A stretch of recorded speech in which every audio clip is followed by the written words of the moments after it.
What's up, kinfolk? Welcome to the number one ranked show. I am your host, RJ Young. Thank you for watching on the Fox Sports app, YouTube, or listening wherever you get your podcast. Today on the show, we're going to have some fun. We're going to go through my Mount Rushmore of college football coaches in our special We Outchea segment, which has got some really snazzy animation. We're going to go through some of the best movie, TV, football jerseys of all time, and we're going to draft fantasy, movie, TV, football characters. Myself, producer Tyler, we're going to go through that. But I want to get started by telling you who I would put on college football's Mount Rushmore. And then I'm going to bring in Douche Cat because I want to hear what you thought as I asked this question. Man, it might have been 6 weeks or 2 months ago, but we got some great responses. But I'm just going to get us started here. I wrote about Lewis Hamilton for Fox Sports last month in the month of May. It's one of my favorite pieces, like 4,000 words. Please go read it if you have time. There's a bit about me in there. But this had me thinking about the greatest athlete of all time, the greatest coaches of all time. I genuinely believe that Lewis Hamilton is the greatest athlete of all time, and I could really back that up. But who would I put on an F1 Mount Rushmore became who would I put on a college football Mount Rushmore. So I'm going to go through all four because there are only 4 spots. There are no tiers to Rushmore. There's only one mountain. That's how that works. Okay. So first, I got Eddie Robinson. Okay.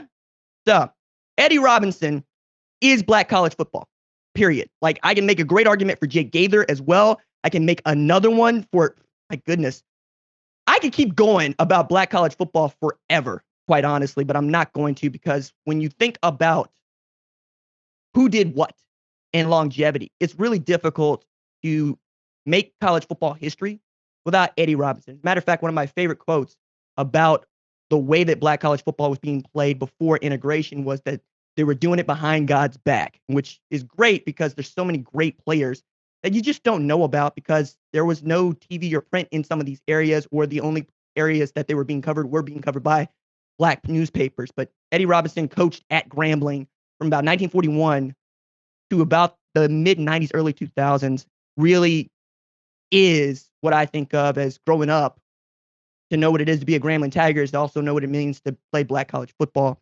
His record is ridiculous. Like, he has the things that he was able to accomplish throughout his life and the things that he had seen throughout his life, I dare say we'll never see again.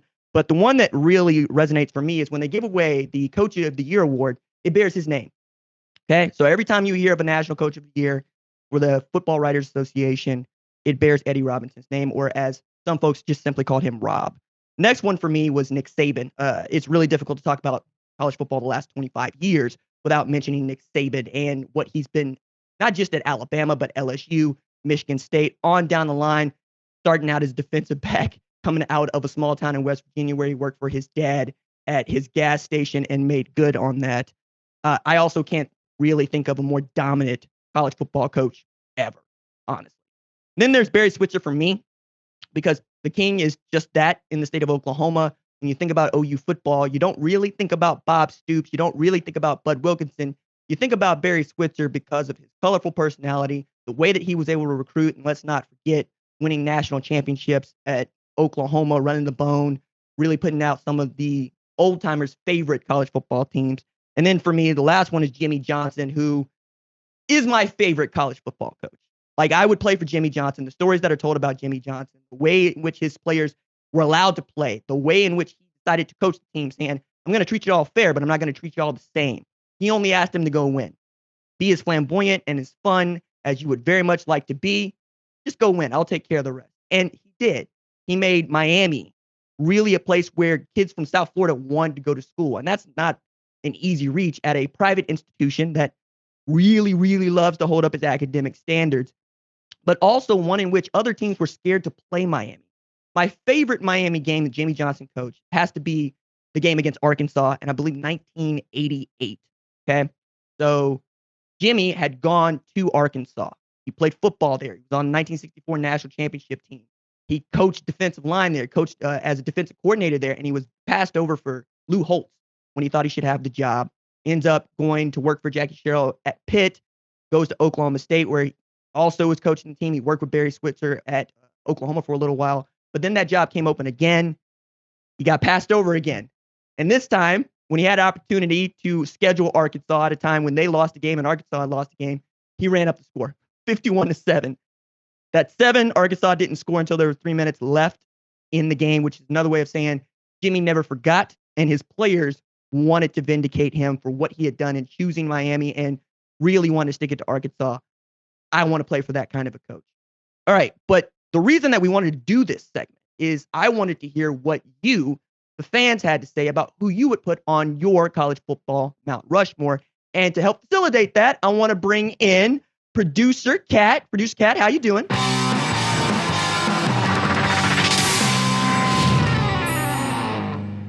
Check out that new animation. Isn't that so cool? I love it. Yes. Love it, love it, love it. I'm good. How are you? I'm getting there. I'm always getting there. That's my phrase. Yeah, that is your phrase. You say that every single time I talk to you. So basically you put out a question that asked, who are the 4 coaches that would be on your CFB Mount Rushmore? We got a lot of responses. What I tried to do was, you got a lot of the same answers that you put. So I tried to pick ones that would be different and also ones that would bring up, good talking points for us to discuss. So I want to start off with this first one from Ron, who said, Knute Rockne, Bud Wilkinson, Bear Bryant, Nick Saban. There are 3 guys there, right, that were coaching before integration and a couple that went into integration. So I'm with that. Bear Bryant, I really thought about because there is no Nick Saban at Alabama. If there's no Bear Bryant at Alabama, even though he had got started doing what he was doing at A&M in Kentucky, I could get there.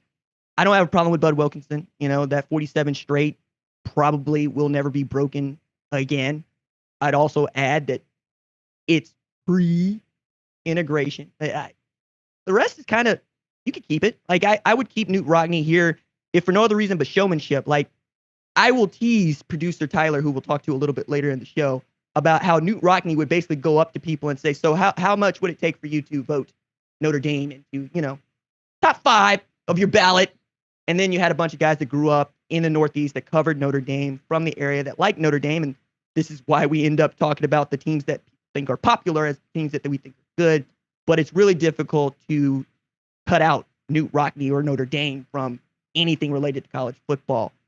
I'm really going to ride for Ara Parseghian on this one, even if he did sit on the ball against Michigan State to try to win a national championship. But I'd let it slide. I wanted to hear what you had to say about Bear Bryant not being on your list. I understand it. I think Nick Saban is a better college football coach than Bear Bryant. I'm sorry. I know that people will say, well, there would be no Nick if we didn't have Bear. And it's like, okay, maybe that's true. But also, Nick Saban has won more titles. So that is why Nick Saban, I think, is on the Rushmore. I get that, right? The more titles and there's no Bear Bryant, but it's about how we remember Bear Bryant, right? It's, for instance, the Alabama-USC game goes down in history as, for at least Alabama, the one that convinced Alabama that they needed to integrate the football team. Sam Bam Cunningham has 4 touchdowns in the game. We talked about it a lot on this show and did a segment when he passed away last year. But there's also just this aura around Bear Bryant. Then I'll look at some of the teams that he coached. Not bad. You got Kenny Stabler over there. You got Joe Namath over there. But I think we remember Bear Bryant positively because of how long it's been since we got to talk any Bear Bryant. And then there's that story about he passed away almost immediately after retiring from coaching football, which is to say that he was very much married to the game and the game meant a lot to him. That's got to mean something. Also, the houndstooth hat, right? People get to wear those now and not get called out. He is legendary. I don't want to say that he's not. I just think Nick Saban deserves it more than Bear Bryant, which is why I wanted to include that one. And I think you agree with me because you didn't put him on yours. But it's worth mentioning. So this next one we have is from Jason C. Johnson. So he agrees with a lot of yours. He said Barry Switzer, Tom Osborne, Jimmy Johnson, and Nick Saban. Tom Osborne obviously did not make my Rushmore. The problem with this is a lot of teams in the 80s that probably should have won national championships, probably should have beat Bobby Bowden more than once. But you also have to remember the 1995 Nebraska team, for some people, is the greatest college football team ever. Full stop. Like, for me, it's going to be between 2018 Clemson, 2019 LSU, 95 Nebraska, and 45 Army.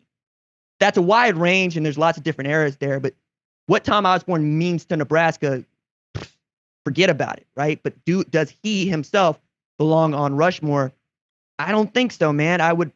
Why Jimmy Johnson is there, because I think he was a better coach and he means more to what college football is. And that's what Rushmore is for me, right? What did you culturally change about the sport? Why do people talk about you aside from winning football games, right? Jimmy Johnson made it cool to be flamboyant, made it cool to have a good time. Tom Osborne's not necessarily saying you can't have a good time, but you're definitely going to play Nebraska football while you're there. If anything, I think Tom Osborne is on the same stage as, say, Hayden Fry, or even today, I think the comp is Kirk Ferentz, someone for which you revere, who is legendary in his community, is legendary at the program, but not necessarily someone that I would put on. Does that make sense? Yes, it does.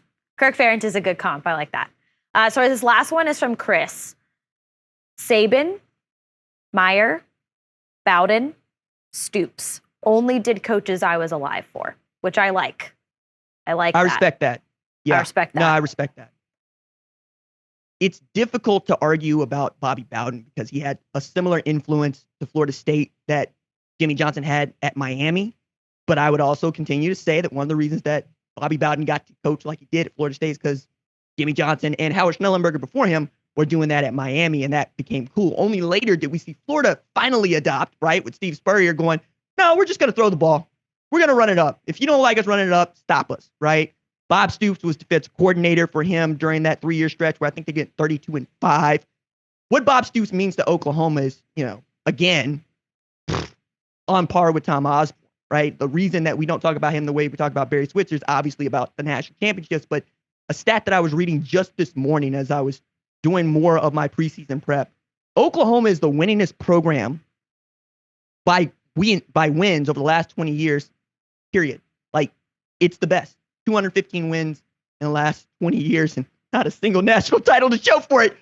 That's the reason it's hard, right? It's difficult. Urban Meyer, and as far as winning percentage, I mean, forget about it. Like, it's him. Everywhere he went, he won football games. He won a national championship at Florida, won a national championship at Ohio State. Utah was nothing to sneeze at, right? And even Bowling Green was pretty doggone good when he was head coach there. I'm not going to put him on Rushmore because, frankly, I think Nick Saban's a better football coach, and I'm probably going to get yelled at for that. But what Nick Saban has done over the last 15 years, frankly, Urban Meyer did not, right? And then we talked about Saban. He's on there for me. Like that's how are we going to talk about Nick Saban 30 years from now, do you think, Kat? Like, that's what I keep thinking about as I know so much about him. Are we going to talk about Nick Saban like we talk about Bear Bryant now? I don't think so. He is the best. It is not up for debate. Coming from a Tennessee fan, he is the best coach to ever do it. I think he's better than Belichick NFL-wise. Best coach ever. Bill might actually say that you're right. Right? He might. They have a really cool friendship. Like, I really enjoy hearing how those guys interact. Like, I watched this Belichick Saban doc on HBO. Like most people did. But my favorite part is the end. When they have all the camera guys, they're in Saban's office, the Belichick come out and they wanted to film it. And Saban, before they start talking, said, hey, can you guys give us the room? Can you leave? We haven't talked in a while. We just like to catch up. And I said, cool. But they kept like this corner camera running.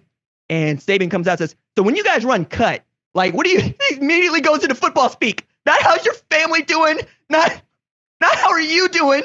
What are you doing when you guys run this play? Yeah, they only have one thing on the brain. That's why they're the best. Yeah, ridiculous. That's why they're the best. So we haven't done a Outchea in a while, so I wanted to cover more than one topic. And we also know that you, RJ, as a person, you've got a lot of football jerseys. Got a lot of those things in your closet. So I had to tweet out a topic to people saying, what is the best TV/movie football jersey of all time? Because I thought this would be fun for us to discuss on the show. So I just wanted to quickly run through what some of the responses were, and we'll see how many of these are in your closet. Our first one from Kevin is the wonderful Shane Falco. I have that jersey. I also have his Johnny Utah jersey where he played at Ohio State. So we have a universe in which Keanu Reeves has played for Ohio State at quarterback and lost a lot of money on that Sugar Bowl, right, in the replacements. I kind of want that to be the same school. I just do. And then that replacements jersey is awesome. It's a lot of red in it. But here's the thing. I wanted the Shane Falco jersey because great speech at the end. Kick dig scars. Glory lasts forever. They go win the football game. But also in there, I really love Clifford Franklin. And I really love Earl Wilkinson. And I can't find those jerseys. They're very difficult to come by. But Clifford Franklin with the stick-em on his hands. And Earl Wilkinson, that's a nice watch. Yeah, doesn't even work anymore. Or, hey, Danny Bateman going, you better give it to Wilkinson. He's a cop, and he's saying this about a guy who's in jail. Going to jail. And I love that. I love all of that movie because it is more or less why I love the sport. You could see people that really love playing football and will do anything to have the opportunity to play professional football and what that shows about their character. Shane was that guy, right? So I have that one. It's a great jersey. Yeah, if I remember correctly, I think you wore that one to Pac-12 Media Days and you got lots of compliments. Our next one here is from Scott, and he has, Mr. Paul Crew. Okay, so Superstar, that dude. I have this jersey, right? I also have Meggett, who's running back, but Caretaker in the original. There are two. Adam Sandler's not necessarily doing it for me as Paul Crew. Burt Reynolds is my Paul Crew, and I'm sure the old heads are like, this is why I like you, RJ. But I'm not going to pretend that the dude didn't go to prison. I'm not going to pretend that the dude didn't need to be in prison. But also, prisoners versus guards. I think everybody has that as some sort of fantasy somewhere, kind of like, students versus teachers or what have you, coaches versus players. That 18 is doing a lot of work for him, right? Because Peyton Manning wore 18, as you very well know, Kat, and we all think, oh, okay, cool, that's a quarterback's jersey. I understand. Also, that jersey is a dead ringer for the Houston Gamblers jersey. And that black and red and white is doing so much work. It's awesome. And what's better than being called a mean machine, right? Wow, I had not seen the Gamblers. Now that you point that out, that's all I see. That's so funny. Okay. Well, I don't want to spend too much time on that, but that is funny. They do look very similar. So our next one is from his name is Greedy Grandpa on the Twitters, but he had Mr. Bobby Boucher. I own two of these jerseys. One is orange, one is blue, and I also have a blue T-shirt, SC LSU jersey that I wear out because I don't want to wear out my Waterboy jersey all the time. But this is the one for which I like you, Kat. We got so many people having things to say about that being their guy. I think we were asking their favorite football TV movie character, and everybody was saying Bobby Boucher. I like the movie. I love his mama most. I love his girlfriend even more, right? And I also love that you got LT to come in there and said, which brings me to my next point. Don't do drugs. I fell out laughing. But yes, it's an outstanding jersey. Also, how often do we get to see a great linebacker wear a single digit? Good point. Yeah, we got that easily the most when we asked that question to players at media days. They all said Bobby Boucher. It wasn't even close. I remember you would get frustrated because it would all say the same thing, and I was like, well, if that's a favorite, that's a favorite. Okay, so our last one is from RN is his Twitter name, but this is a personal favorite for me. But he said, "Remember the Titans." That's a team. That's not a jersey. Not a character. No, you're right. But I think maybe it's just all of them. All of them. Pick a character.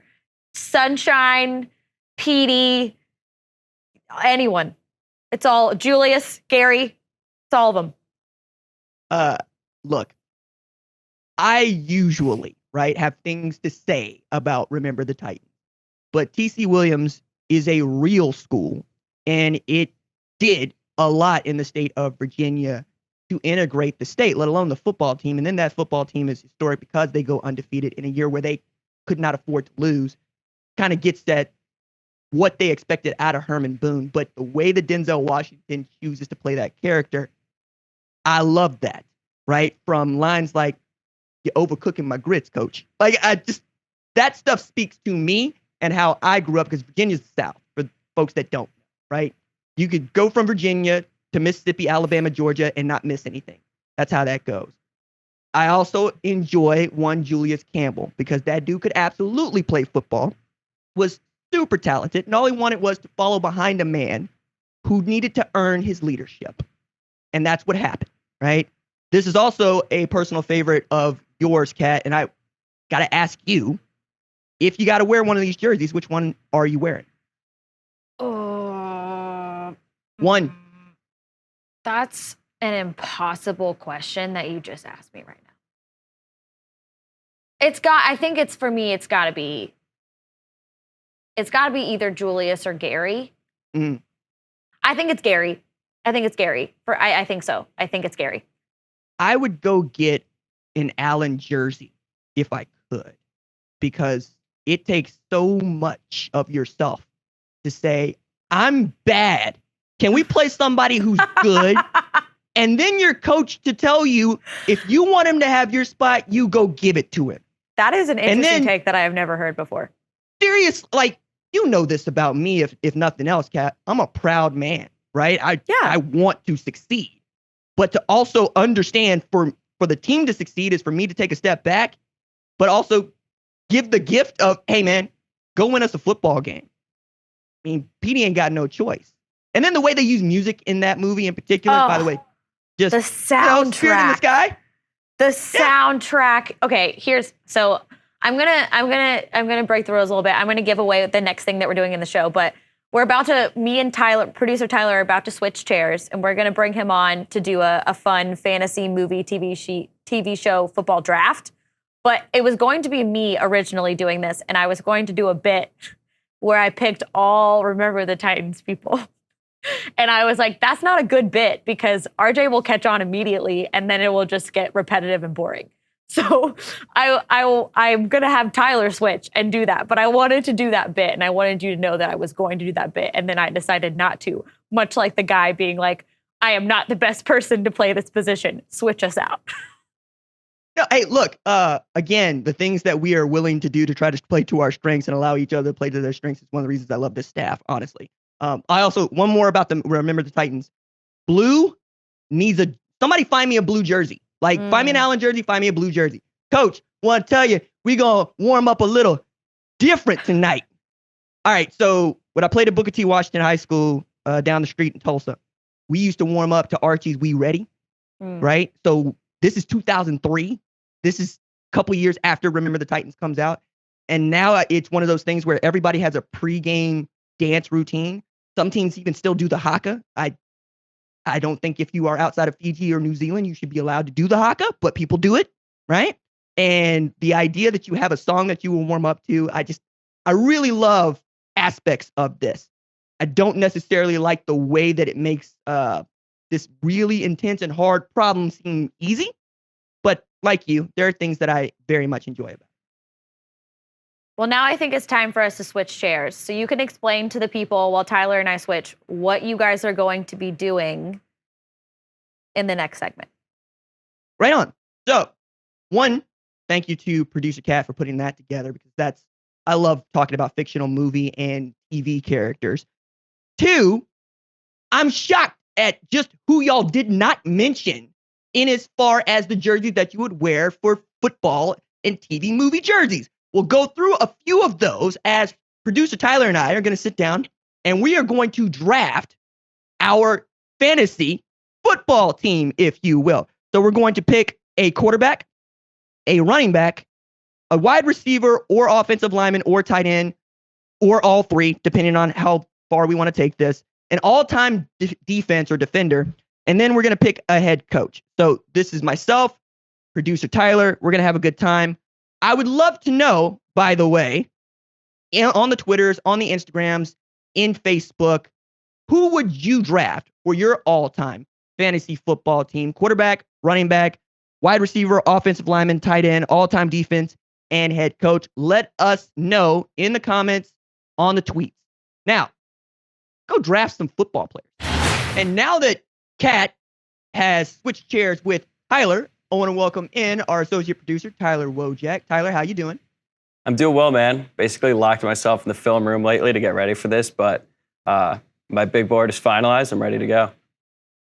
I love this. I love this. Now, I'm going off of pure memory because I've seen every last one of these movies at least 12 times. But again, we're going to draft a quarterback, a running back, a wide receiver, offensive lineman, or tight end, or all three, an all-time defender, and a head coach from movies or TV shows that feature football. Okay. So I'm going to go first because I want to. And I'm also a little annoyed that nobody picked Willie Beeman for a jersey or mention Any Given Sunday, which is an outstanding football movie with the finest 2-minute speech that was ever not given in real life. I mean, Al Pacino doing absolute work there. But also, it's steaming Willie Beeman, changing the play in the huddle. You know what I mean? That's got to be my guy. When the play breaks down, I know that the dude's going to run out there like, he's carrying the ball like a loaf of bread, but so did Mike Vick. You know what I'm saying? I'm passionate about this, Tyler. You could see. I'm very passionate about Willie Beeman being a starting quarterback. What do you think? I like the pick. I was a little bit confused in the first game that they show where Willie Beeman is just reading the newspaper on the sideline during a game. I mean, even if you're not starting, you would think that you'd be somewhat tuned into the game. But then he went from that to leading the Miami Sharks, so I think it's a good pick. This play card's upside down. No, it's great. When you got that kind of natural ability, I guess that's what you do. Yeah, like why even prepare? Why need to get ready when you just stay ready like Willie Beeman? So I'm cool with it. I like it. Okay, so who did you select for quarterback? I went with Paul Wrecking Crew, NFL experience at the most important position. Gotta love that. There's some concerns about him potentially shaving points, but I think at this point, gambling is so mainstream. We, as a team collectively, will all put our money on the money line in whatever game we play. So we'll just bet on ourselves to win. And who better to lead that than Paul Crew? Hey, man, I can't argue about the talent there. Just know that, like Ferrari and Red Bull, I'm going to challenge every single time. Say, hey, something he's doing out there just doesn't fit for me. You look at the history of this guy. You know what I'm saying? This guy did time. Why are we letting this guy play football? But, talent. I understand. If you want a talented quarterback, you go with Paul Wrecking Crew. I also am going to, the man's propensity to not call a foul, also, I like. Yeah, I mean, yeah, if you're going to go out there and you're going to get hacked. Multi-sport athlete. I like it. I would hope so. At this stage of the game, why aren't we all multi-sport athletes? Okay, so moving to running back. I'm going a little bit out of the box here. Okay? I'm going to draft Becky the Icebox O'Shea. Now, some of you would tell me, hey, RJ, that's a linebacker. I'm like, hell yeah, it's a linebacker. She's playing both ways. But I also love her 7.5 yards deep, right? Handing the ball, can carry out one hell of a fake. Will also be able to throw the ball down the field. I got to do everything back there. I think I got Bo Jackson wearing 56. What do you think? I wasn't expecting a Bo Jackson comp, but I do love the pick. I love the versatility at running back. I think I kind of went in a similar vein here. I went with Boobie Miles. As you know, Boobie can block, he can tackle, he can score a touchdown, snap the ball, and kick the extra point. So I like it. I like having a running back that can do a bunch of different things, and I think we're on the same page. I just want to know, what did the doc say about his surgically repaired knee? Well, I'm not concerned about the doc's opinion because clearly someone from Midland Lee was paying him. So, I mean, that whole scene, like, I wonder who is paying him, just like Boobie asked multiple times. Hey, look, and if nothing else, you got a great coach on the sideline because giving Don Billingsley pointers on, how not to fumble and how not to have Tim McGraw coming out there and smacking him around, that's got to be great life advice, if nothing else. Hey, this is how you get good with your daddy. Your daddy gives you state championship ring because you were able to hang on to the ball. Now, the laundry being on the field, that's one thing. But also to the point, who's paying you? I love that. I'm sorry, because that fits. That fits everything we know and love about West Texas high school football. Of course somebody's paying him. And of course you're deciding who goes to the playoffs on a coin toss. Yes, great pick for Boobie Miles. All right, James, to his friends and family. James. All right. Now, we're getting a little wonk, too, because we're getting into our wide receivers, offensive linemen, tight ends. So when I originally did this, I was thinking it might be hard to pick one of each. And then I started thinking about it, and I was wrong. So I'm going to go in succession here. My wide receiver pick is the Rod Tidwell, who makes miracles happen, also goes over the middle, which you just don't see anymore for obvious reasons. Then I'm going with an offensive lineman. I'm going with Manu the Slender, because when you absolutely need to go get those 5, 6, 7 yards, and you got a center who says, "Follow me, Mr. Blake," hell yeah, I'm doing that. Also, my man is a gentleman, right? Kicking all the dudes out of the locker room so that Kathy Ireland can go shower in peace. I really love that. That is the kind of center that I want, kind of offensive lineman that I want on my team. And then tight end, I'm going to go ahead and select Brian Murphy, who might be the greatest tight end nobody ever saw play. And the reason that he didn't get selected earlier, I'm sure, is because we don't have enough men on the sidelines who know American Sign Language. Because if you knew somebody that knew American Sign Language, this is easy. This is a pass-catchy tight end like you read about. I have just taken Travis Kelce is what I have done here, okay? I got Antonio Gates out here. Got hands, I got blocking power, and for all the signs that we actually see dudes signing in for plays, it shocks me that we don't have enough coaches on the sideline who know him ASL. So I'm going to go with Rod Tidwell, Manu the Slender, and Brian Murphy. What do you think, Tyler? I love those picks. To be honest, you picked two of the guys I wanted on my team in Tidwell and Murphy. There's not that many high-profile tight ends, I would say, in football movies. It's sort of a lost position, but Murphy was the centerpiece there. In the replacements, Shane Falco's favorite target. So love that. And Tidwell, love his personality. I like a little diva in my receiver. And he wanted money. He wanted the attention. So great picks all around. So you said I selected two guys that you had on the board, which I'm proud of. But who did you end up going with? All right, so at receiver, I got Charlie Tweeter from Varsity Blues. The best receivers are usually a little bit delusional. I think Tweeter certainly fits that mold. At lineman, I got Turley from the Adam Sandler Longest Yard. He's a mountain of a man. I think he looks about 6'8", 290 pounds with 5% body fat. He's a killer on the field, and he might actually be a killer in real life because they show him in like solitary confinement, bang his head up against the wall. That's some serial killer behavior right there. I wouldn't mess with them. And at tight end, I went with Air Bud. Air Bud can do it all. Speaking of multi-sport athletes, in the trenches, usually the low man wins. It'd be hard for me to imagine many defensive linemen getting a lower pad level than Air Bud. And he's athletic enough to make plays on the outside. I think he can, win a jump ball. And he's going to be good for team morale. Like I said, I just drafted a potential killer. So having a good boy in the locker room will probably do good things for team morale and chemistry. Gotta say, you got an absolute criminal on one end. You have a guy that his teammate thinks he's going to go to jail in the middle, and then you got the golden retriever out there on the side. Look, I want to know what the 40 time is for Air Bud, because I got to believe with 4 legs instead of 2, you're just flying, right? Yeah, At this point, can your man Crew throw the ball that far that quickly? In that case, he would have a Randy Moss problem. I like that. Tweeter, all right, cool. I mean, I don't need Charlie Tweeter to be my oop to oop. Maybe it's just I don't like you downplay or talking noise to my man Billy Bob. Okay? That's fair. My man Billy Bob was asking the right questions. I'm not an eligible receiver. Right? And then they got to go back to the huddle, let him know what he's doing.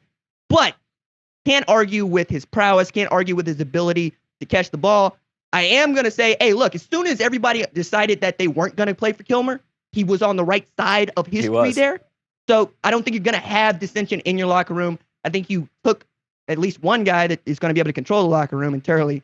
You took another guy who's going to be your face at a presser, and you took a locker room guy in Tweeter. I can get behind all of that. All right. My defense.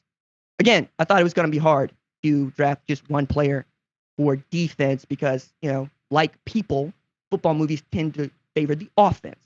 But I was wrong, right? I mentioned earlier, I've taken Earl Wilkinson. I mean, that's an all-pro safety. You know what I'm saying? Like, they took the governor let that dude out of prison to go play football, which one is a very Jesus Shuttlesworth kind of take there, right? Where you got the warden saying, hey, the governor's very interested in your son going to big state. That's essentially what you're doing with Earl Wilkinson. So you know that Jimmy McGinty has a great safety back there who's got absolute hands. I mean, it's basically Ed Reed in the backfield. And y'all know what Ed Reed is. Ed Reed is the greatest safety of all time. Now I got Ed Reed light. And I also went with Alvin Mack who is perhaps the great middle linebacker of middle linebackers. Hey, kill them all. Let the paramedics sort them out. Also, my man is a film junkie. That dude is in there on the projector. He knows what's coming. He knows what his assignment is. He knows what your assignment is. That is the kind of linebacker that I want captaining my defense. Also, unlike your man Steve Latimer, he's all natural, baby. Okay? You ain't got to worry about Alvin Mack having to take a needle in the arm to get bigger. He's already got all of this.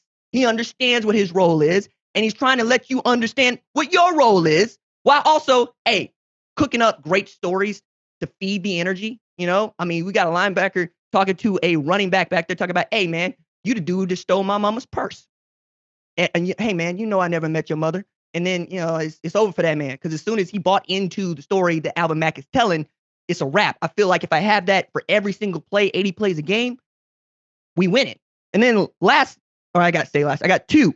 I got Andre Krim, right, from Necessary Roughness. Andre does not eat raw meat because Andre is a vegetarian. Really loves Sinbad playing that character. Also, my man understands astrophysics, plays defensive line. We need somebody that can get Charlie Bateman through this, okay? Or Jason Bateman, excuse me. We need him somebody that can get him eligible to play running back. I got that in defensive end, and I got an All-American defensive end. We good here. And then I got Stefan Djordjevic. Now, this is controversial because Djordjevic doesn't go for the ball. He goes for the tackle. And Nickerson never let him forget it, so much so that he didn't make... Look, my man wanted to go to Caltech, get an engineering scholarship, wanted to do it the right way. He wanted to go to college for the right reasons. And this is an example of a coach getting in his way. He fought through that. I also have every one of these jerseys. I just need to go ahead and mention that. Every jersey here I have, right? So, Stefan Djordjevic is in the closet. Andre Krim was really, really hard to come by. Paul Blake's in the closet. Alvin Mack, really, really hard to come by, but it's in the closet. Earl Wilkinson, really, really hard to come by. I'm going to get it made up in the closet, so I don't have them all. I have Shane Falco. I have a movie jersey from every one of these movies in the closet. I really want to have Stefan Djordjevic on the team because I also know that dude goes on to be a Navy fighter pilot and then eventually the Navy fighter pilot. And this gave me another opportunity to mention how much I really enjoy Top Gun Maverick. I'm up to 7 watches, Tyler. That's where we're at right now. You've seen this, yes? Yeah, I've seen it. You paid to go see it 7 times. I'm a gearhead. Hey, no shame here. I like it. I love the movie. I'm a gearhead. Like planes, bikes, sports cars. I'm here for it. And come on, me and pop culture. I wore a Top Gun jacket on the set, dude. Like you did. That's who I am. Who do you have playing defense? So I feel like you and everyone else who works on the show might expect me to go with Rudy here, given the fact that, like Rudy, I transferred from Holy Cross to Notre Dame. So I can empathize with his struggle. But I'm really not in the market for a 5'0", 100 defensive lineman with hardly a speck of athletic ability. I've got no use for that on this roster, so I'm not going to go with him. I'm going to go with Ivory, Preacher Man Christian, and Julius Campbell on the defensive line. I've got a lot of big personalities on this team. I think Preacher Man is he's a leader who's going to keep his guys in check. And then so I got him at the weak side, and then I got Julius Campbell manning the strong side. Feel very good about my defensive line there. And at middle linebacker, I'm going with Bobby Boucher. It's very rare that you see a middle linebacker turn an entire college football program around from, I think they were winless. The Mud Dogs couldn't win a game, and then somehow they add a linebacker, and they're going to the championship. Somehow he was so good that he fixed their offensive struggles as well, despite not playing offense. So I'm going to go with Boucher at middle linebacker. And then in the defensive backfield, I got P.D. Jones, a natural running back who came in for Ryan Gosling, who's like a complete liability at corner. Coach O's had to get him out. He put P.D. Jones in. He's like, look, I've got no one else, so I'm putting in a running back there. And what did he do? He put the clamps on the receivers, helped them win the championship. So I really like my defense, if you can't tell. It's outstanding, quite honestly. You got an all-state, all-American, right? And Julius Campbell at end. I really like the quiet fire that Christian plays with because he don't have much to say. So I was like, hey, he's more internal. And then there he is in the state championship against Dallas Carter going, this is my edge. This is my edge. And I'm going, all right, so you do have some dog in you. Also, what kind of defensive end are you if you have the ability to drop back in pass coverage, right? And then go put your hands on the ball and come down with it. take it off to the promised land. You know, that's what the preacher man did. For sure. I also really enjoy this Bobby Boucher bent that you're on because you notice what I noticed, which, hey, that offense still sucks, right? Apparently. Yeah. Apparently not. Petey, cool. I mean, look, we all need a defense because to your point about having a diva in your backfield, right? At wide receiver, you got a diva in your defensive backfield, but you got a diva that can absolutely go play. There's Deion Sanders aspect to all of this, right? Where we're going to put up with this because you are our dominant corner. We can line you up in the nickel. We can line you up at safety. We know that you're going to go get us the ball. Also, covered it up and didn't let it go after having a case of the fumbles. That man was putting the ball on the carpet at running back. So I know that you're talking about converting a running back to defensive back, but maybe we always had a defensive back playing running back. Is the way I tend to see that. Yeah, and he's well conditioned too. After all that running he had to do after his fumbles in training camp. And I also want to point out with Preacher Man, he gave you said Tony D gave the best 2-minute speech in football movie history. Preacher Man at halftime of the state championship, when he finally speaks up, I get chills every time. So when he does speak up, people listen. Hey, man, that's something to be said, right? When you need a voice in the room to carry the room, one of the things that I hear coaches talk about that I think I just underrate is, hey, I need the person to be a vocal leader, not just a leader on the field. I'm going, usually you're trying to get that to go the other way, right? Nah, that's a very good character assessment by you, quite honestly. From what are you up to? 24 watches of Friday Night Lights now? All time? Yeah. We're more than 24. He said we're more than 24. Well, I'm going to watch it after we do this, honestly. Once I'm done with work today, I'm probably going to watch it again. All this talk about it gets me pretty hyped up. I mean, there's just nothing like that movie. I would put that movie against any, not just football movie, any sports movie, period.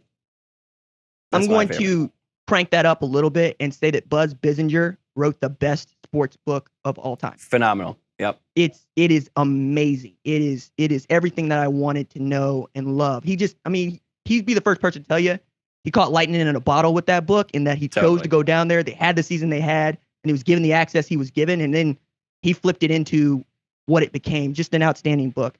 All right, we're on to our head coaches, right? One of the things that football movies do give you is a ton of head coaches to choose from, right? I wanted to go with somebody that I know could speak the language of the players that he is coaching, someone whose offense I know is going to fit the modern game.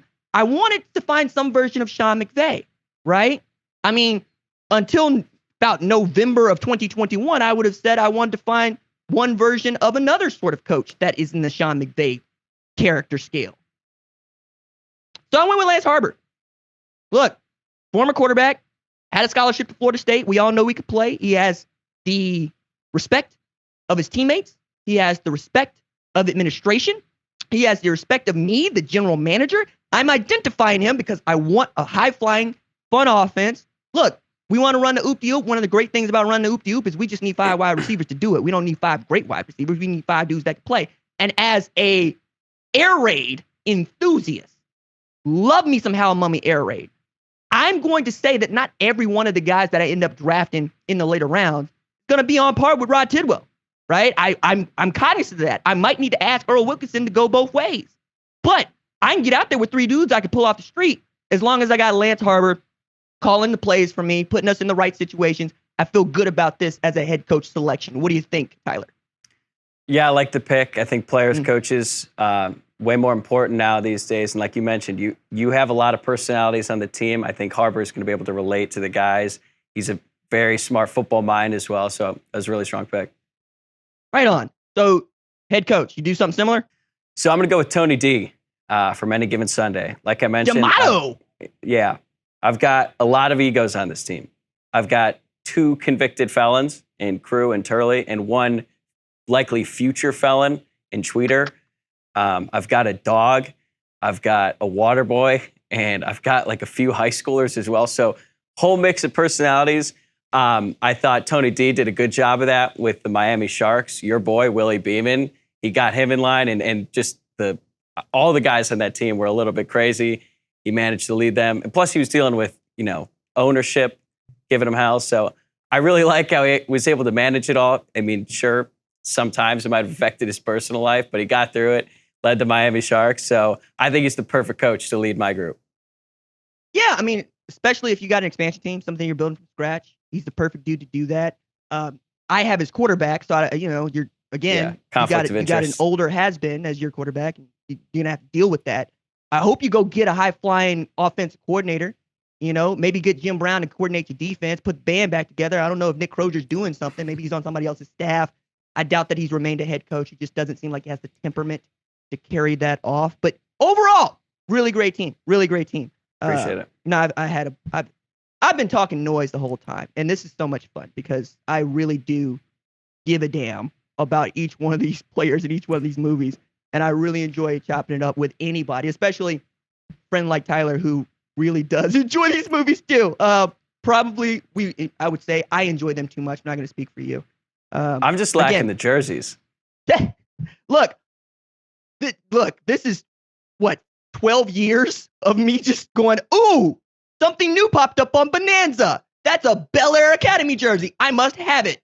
No, there's Jesus Shuttlesworth. I must have it. And now I don't really wear them anywhere as much. I think it's going to be one of those things where my goddaughters grow up and they see all these jerseys in the closet and going to be like, yo, goddad, what the hell? Why you holding out on us? Or so I hope. Hey, we'll see. If you ever decide to sell them, go to like any college day party and set up a stand and you'd sell them. You'd make hundreds upon hundreds and hundreds of dollars, assuming that jerseys are still in. Oh yeah. Wow. Big college like day party move is to wear a jersey, or at least it was when I was in college, which wasn't that long ago. So if that's still a thing, and like whenever you decide, if you decide to sell them, I'm telling you, you'd make a killing. I'm saying, man, like we've been talking about football movies and whatnot, and Crash Davis is over there, Jimmy Dugan's over there. I got more jerseys than I forgot what some of the jerseys that I had because I had to go and take a look just to see what I had.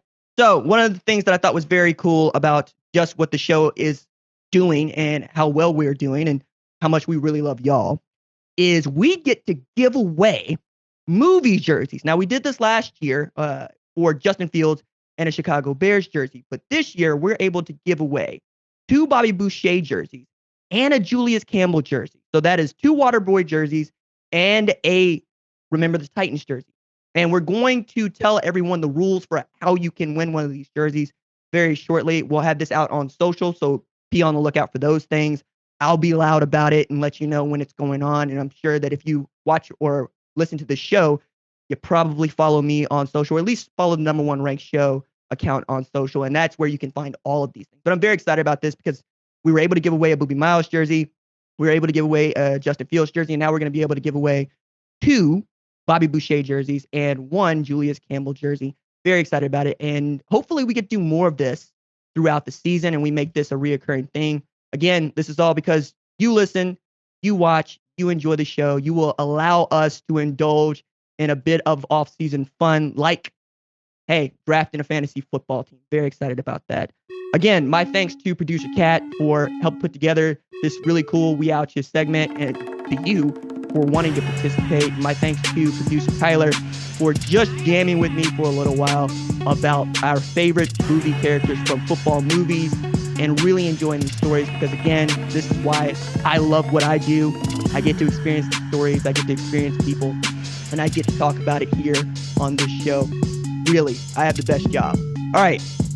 That is going to do it for me. My thanks, as always, to producer Kat, producer Tyler. Our social media maven is Javion Duncan. Our director is John Marcus. Our lead of screening is Rachel Cohn. Again, I'm the host.